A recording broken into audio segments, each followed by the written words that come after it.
fact that corvids are damn smart birds will hardly surprise anyone, but sometimes their behavior is still mind-blowing and even baffling. An incredible video of 2 ravens removing hundreds of ticks from a dying red-necked wallaby has stunned the world. It happened southwest of Brisbane, Australia. The injured wallaby cautiously approached a water tank. Its ears were covered in large parasites that would eventually kill the animal. Suddenly, ravens showed up.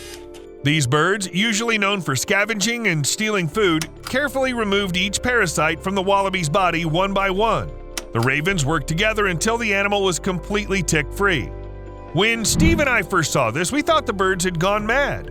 Well, why would the ravens help the wallaby all of a sudden? Turned out there was a perfectly rational explanation for this weird behavior.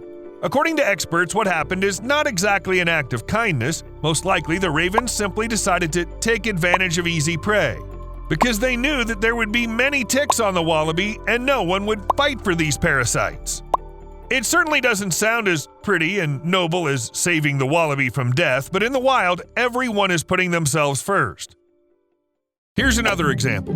In central Latvia, a caring crow was filmed pecking a hedgehog to help it cross the road. The hedgehog kept trying to curl up, but the crow was prodding him. Naturally, this act of kindness also went viral on social media. You actually expect the crow to eat the hedgehog rather than save it from being crushed by a car.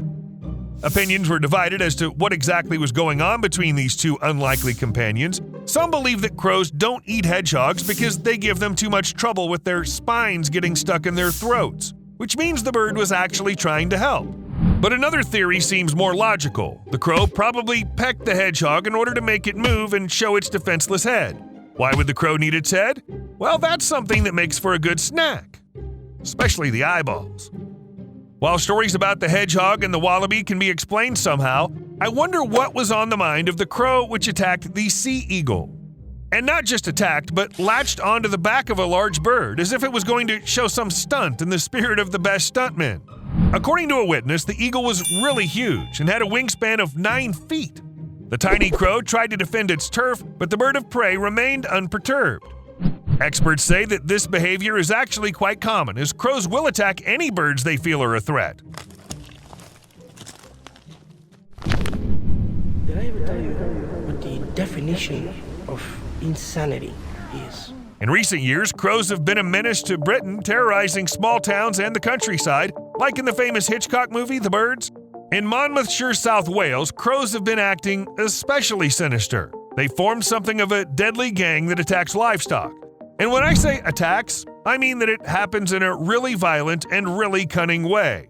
One of the most disturbing cases happened when one of these birds attacked a sheep while it was giving birth. Yes, when it was at its most vulnerable point. At any other time, the sheep might have fought back, but back then it was completely defenseless. The crow attacked it again and again and finally pecked out the sheep's eyes. This is not an isolated case.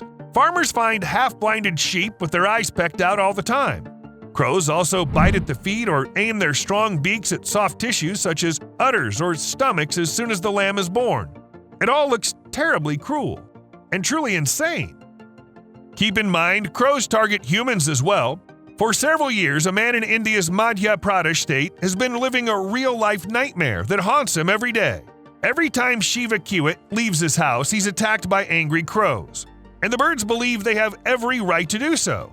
The story of their feud began back in 2016 when the man was walking down the street and noticed a crow chick stuck in an iron netting.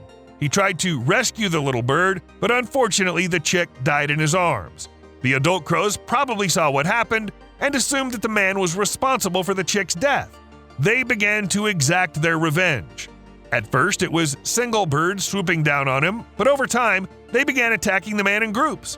At first, he wasn't bothered by this until he realized that no one around him had a problem with crows, and he seemed to be the only target. Fearing for his safety, the man began carrying a stick with him to fend off the birds if he had to. This story proves how smart crows are and how vindictive they can be towards those who have wronged them. Shiva Kiwit's story can serve as a lesson to everyone. Don't hurt anyone, because you never know what the consequences might be. Even small creatures like crows can hold a grudge and take measures given enough time. And you know, this isn't the first time I've told you about the vindictiveness of crows, but this always makes me anxious. because crows are common inhabitants of cities all over the world, meaning you can encounter them almost anywhere, anytime. And somewhere, these birds cause real problems. Every year in Berlin, for a few weeks in May, that is during the breeding season, crows become more aggressive and defend their nests and chicks. The breeding season could just as well be called the attack season. Crows swoop down on pedestrians and cyclists, sometimes injuring or at least frightening people. And that's also quite a lot of stress to handle. Imagine you're just walking down the street when suddenly a bird attacks you with clearly aggressive intentions. In response to these attacks, Berlin police put signs that read, "Warning, aggressive crows," in prominent places in the city center. The signs are placed near crosswalks and bicycle lanes, which the crows frequent most often during the breeding season. Steve came across information saying such warnings often come along with additional information, such as when attacks may occur and what you can do if a crow attacks you. However, it's better to know the steps in advance, since you'll hardly have time to check the instructions when a bird with sharp claws and a strong beak swoops down on you. Usually, injuries caused by crows are not very dangerous, but nasty, and if a bird manages to peck someone until they bleed, it immediately makes the situation even more terrifying. At the peak period in May 2010, the Berlin police received an average of 10 calls a day from people who'd been attacked or simply frightened by birds. Luckily for everyone, aggressive attacks by crows last only a few weeks of the year, after which the chicks mature quickly and attacks become less frequent. The adults switch to protecting their chicks from predators rather than from people who happen to walk by their nest. And now let's talk a little bit about the gloomy reputation surrounding crows. Crows are often associated with death, dark magic, and other similar things. This reputation is quite firmly entrenched in the culture of many nations. Seeing a bird from a corvids family in a cemetery is nothing out of the ordinary, and it only adds to the creepiness of the place. However, some crows apparently don't get enough of this notorious reputation. For quite some time now, the candles left on the graves at Skagen Cemetery have been mysteriously disappearing. Grieving relatives have even posted an article in the newspaper begging the thieves to stop, but this was pointless. Not because the candle thieves are so heartless, the culprits were birds who didn't have access to the local press. Well, birds can't read either. Turns out crows and magpies steal grave candles, then drop them on the airport runway across the street from the cemetery and eat the wax. People sometimes add lard to the wax, which means it's nutritious enough for the birds to fatten up for the winter. That's why broken glass was found on the runway, and the main clue pointing to the crows was the beak traces on the stolen candles. And on the one hand, it makes sense. The crows simply found the closest hard surface to get to the wax, and it turned out to be the runway. But on the other hand, what if there's another, more sinister plan behind their behavior? After all, the glass on the runway could damage the plane's landing gear, which could have catastrophic consequences if the plane landed with shards in the tires. What if the crows are aware of that? Actually, the way crows handle candles has already had unfortunate consequences. For a long time, visitors to the Fushimi Inari Shrine in Kyoto were baffled by periodic field fires near the shrine. The cause of these mysterious fires was unknown, until one day a researcher came up with the idea to observe the crows. And things started to make sense. There are about 10,000 candle holders on the walkways of the shrine, and on busy days, there could be thousands of individual burning candles there. Upon closer examination, it turned out that the crows eat the wax of these candles, and in some cases, take the burning candles out of the holders and fly away with them. And while none of the researchers witnessed the actual process of setting fire to the fields, they speculated that the birds might have simply been hiding the burning candles to eat them later. The birds could hardly imagine the consequences of their actions, although I wouldn't be surprised if they actually could. Corvids are indeed very smart, but not smart enough to understand how harmful cigarettes are. Yes, I agree, it sounds like the beginning of public service advertising, but this is a real story that happened in East Sussex to a man named Pete Cat. At first, a crow just landed on Pete's back while he was working in the garden, and then started following him everywhere he went.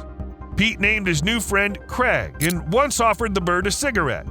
It might have been funny if Craig hadn't taken it. From then on, every time Pete went out for a smoke, the crow would swoop down on him and try to get a cigarette too.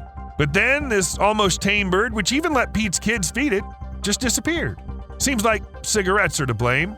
Offering nicotine to any bird is a very, very bad idea. Actually, even smoking around the bird can be dangerous. Birds have very efficient respiratory systems and are sensitive to pollutants in the air. They're also extremely susceptible to any source of smoke. Can you imagine how much damage a crow would suffer from a smoldering cigarette right in its beak? In short, Craig probably didn't stand a chance. And that's a real pity. However, of all the corvids we mentioned in today's video, the one that struck me the most was the crow of Mr. Ma Baosheng from China.